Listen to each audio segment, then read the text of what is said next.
My pyrography work is pretty much the same how I work in my painting.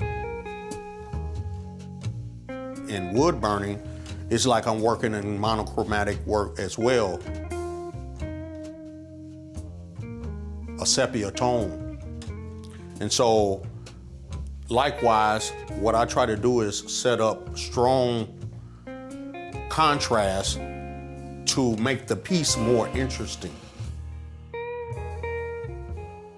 Let me introduce what I have. This particular one is for shading. These two are for line works. Because these are so small and they're more designated for detail work, I needed something that would cover large areas. This particular one is from 1940. This is from the 1950s. And these are vintage soldering tools, and each one has a different texture and burn that they present. I like images that may have a story behind it.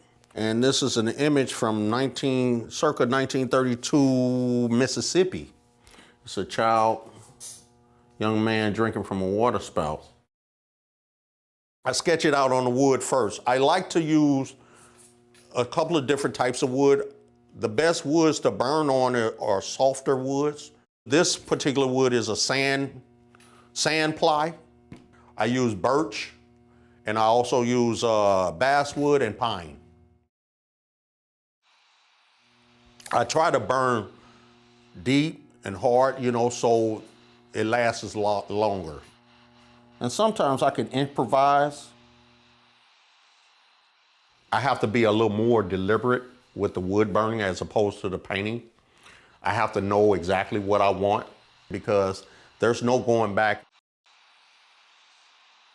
If anyone is interested in wood burning, this is not a medium for someone who's in a rush. Wood burning or pyrography is unforgiving, so you have to know where you want that burn to be. It has to be deliberate.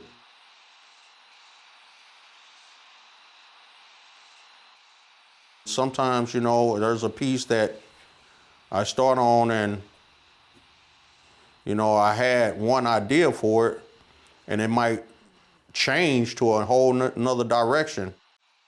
I'm gonna use this other one and show you this other technique that I use as like a crosshatch technique.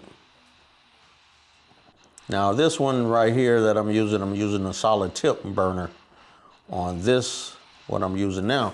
So in this technique, I kind of use more of like a cross hatching.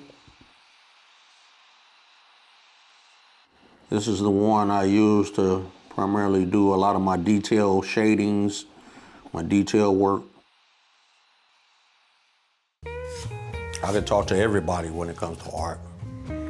We all become like-minded people, interested and bound by this medium. I wanted to tell stories. It made me start to reflect on who I am as an artist, who I am as a black man, and what I want to portray in my art, and what kind of legacy I wanted to leave behind.